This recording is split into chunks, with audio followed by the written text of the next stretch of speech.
श्री स्वामी समर्थ. स्वामी महाराज तुमच्या सर्व चांगल्या इच्छा पूर्ण करो ही स्वामींच्या चरणी प्रार्थना करते आणि आजच्या या नवीन व्हिडिओला सुरुवात करते. आपल्या हिंदू धर्मामध्ये अक्षय तृतीया हा सण सर्वात महत्त्वाचा आणि सर्वात शुभ मानला जातो.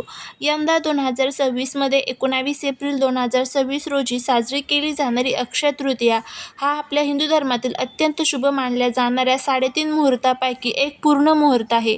या दिवशी केलेले दान, जप आणि पुण्यकर्म अक्षय, ज्याचा कधीही क्षय होत नाही असे राहते अशी मान्यता आहे. अक्षय तृतीयेच्या दिवशी पितृपूजन आणि पितृदोषावरती काही उपाय केले जातात. हे उपाय जर आपण श्रद्धेने केले तर आपल्या घरातील सर्व पितृदोष नष्ट होतो, घरामध्ये सुख, शांती, समृद्धी नांदते. तर आता हा एक उपाय आपल्याला अक्षय तृतीयेच्या दिवशी करायचा आहे.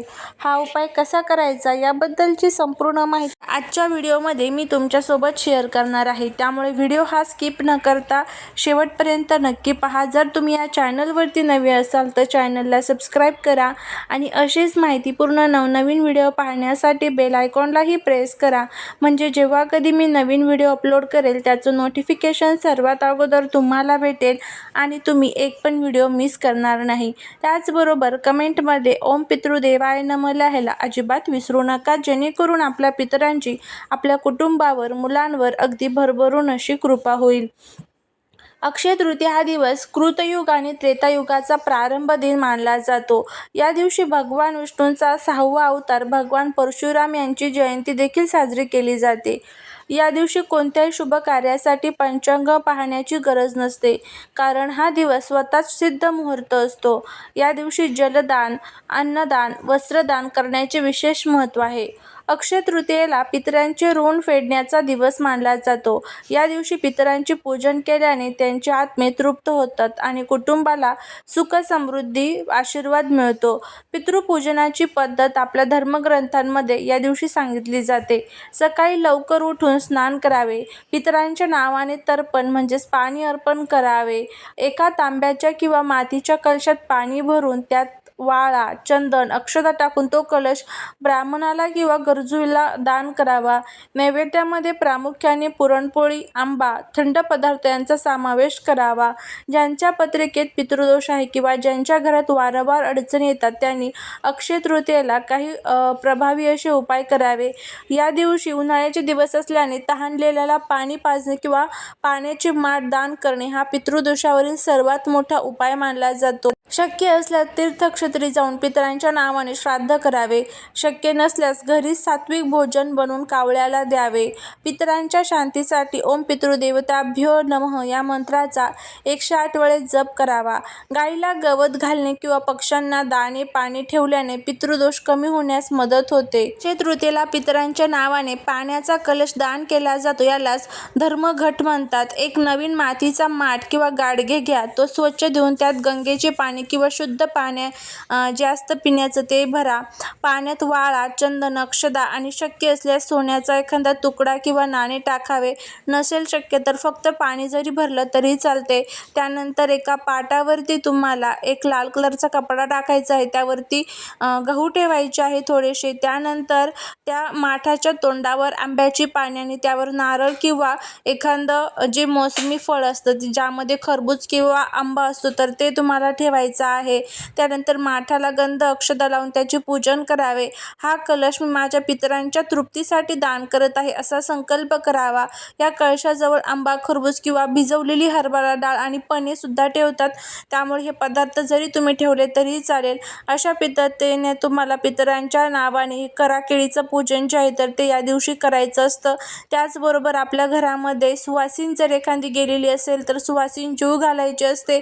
उपवास करू जर जीव घालायचा असेल तर तो देखील तुम्हाला या दिवशी जीव घालायचा आहे. त्याचबरोबर अक्षय तृतीयेच्या दिवशी विष्णू लक्ष्मीच्या पूजेचा मोठा दिवस असतो. या दिवशी चौरंगावरती विष्णू आणि लक्ष्मी मातेची मूर्ती किंवा फोटो ठेवा. शक्य असल्यास मूर्तीला अभिषेक घाला.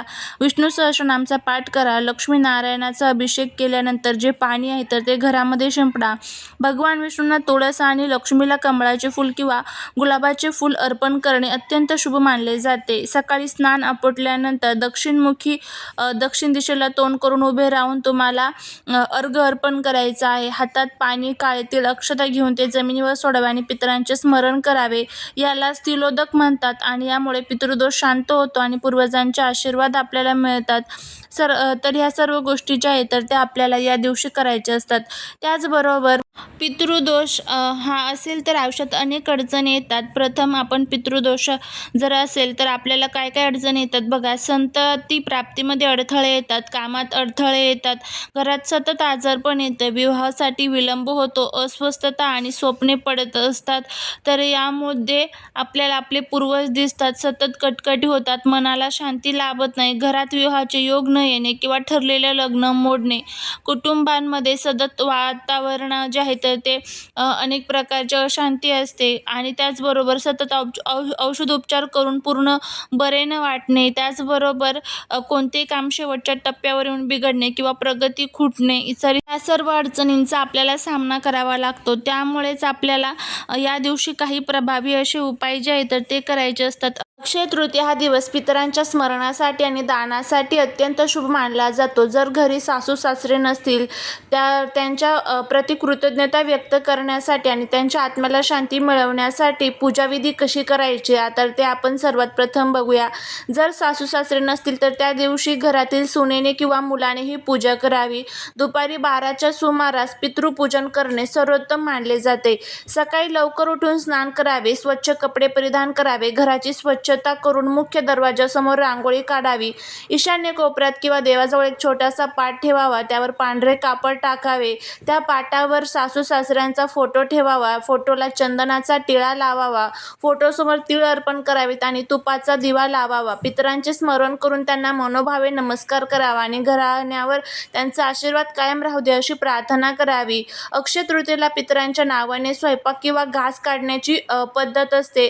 केळीच्या पानावर किंवा स्टीलच्या ताटात हा घास काढावा. या दिवशी पितरांना आवडणारे पदार्थ बनवावेत. प्रामुख्याने पुरणपोळी, कटाची आमटी, भात, कुरडई, पापड आणि आमरस. त्याचबरोबर जर शक्य असेल तर कैरीचे पन्हे वाढावे. अक्षय तृतीयेला उदक कुंभ दानाचे महत्त्व असते. पूजेच्या जागी एक पाण्याचा कलश ठेवावा, त्यावर खरबूज किंवा आंबा ठेवावा आणि मुख्य नैवेद्य दाखवण्यापूर्वी गाईसाठी, कुत्र्यासाठी, कावळ्यासाठी, मुंग्यांसाठी, देवांसाठी असे 5 घास तुम्हाला जे पंचबली असतात तर ते काढायचे असतात. बघा, अक्षय तृतीयेला ते पितरांसाठी दाखवताना आज अक्षय तृतीयेचा शुभ दिवस आहे. आम्ही आमच्या दिवंगत सासू सासऱ्यांचे त्यांचं नाव घ्यायचं आहे आणि सर्व पितरांचे मनपूर्वक स्मरण करत आहोत. अन्न आम्ही तुमच्यासाठी अर्पण केले आहे. कृपया याचा स्वीकार करा आणि आम्हाला आशीर्वाद द्या. आमच्या हातून काही चूक झाली असेल आम्हाला क्षमा करा आणि आमच्या कुटुंबावर तुमची कृपा दृष्टी सदैव राहू द्या अशी प्रार्थना करायची आहे. काही गोष्टी आवर्जून करायच्या आहेत. त्यामध्ये सासू सासऱ्यांच्या नावाने या दिवशी दान आवर्जून करावे. त्याचबरोबर शक्य असेल तर घराच्या छतावर गच्चीवर कावळ्यासाठी अन्न आवर्जून ठेवावे. जर तुम्हाला मोठे विधी जमणार नसतील तर फक्त मनापासून त्यांचे स्मरण करून गरिबाला दान केले तरी देखील चालेल. अजून एक छोटासा उपाय करायचा आहे. त्यामध्ये तुम्हाला काय करायचं आहे तर एक दिवा तयार करून घ्यायचा आहे. दक्षिण दिशेला घरामध्ये कुठेही हा दिवा जो आहे तर तो ठेवायचा आहे किंवा आपल्या घरामध्ये माठ असतो त्या माठाजवळ हा दिवा ठेवायचा. दक्षिण दिशेला तोंड करून त्यानंतर दिव्याला नमस्कार करायचा आहे, पितरांचं स्मरण करायचं आहे. ओम पितृदेवताभ्यो नमः अशा पद्धतीने आपल्याला प्रार्थना करायची आहे. तर असा हा साधा सोपा जे उपाय आहे किंवा याला आपण सेवा म्हणू शकतो. या सेवा जे आहेत तर त्या तुम्हाला या दिवशी करायच्या आहे. करून बघा, याचा तुम्हाला खूप चांगला फायदा बघायला मिळेल. झालेली सेवा महाराजांच्या चरणी रुजू करते. श्री स्वामी.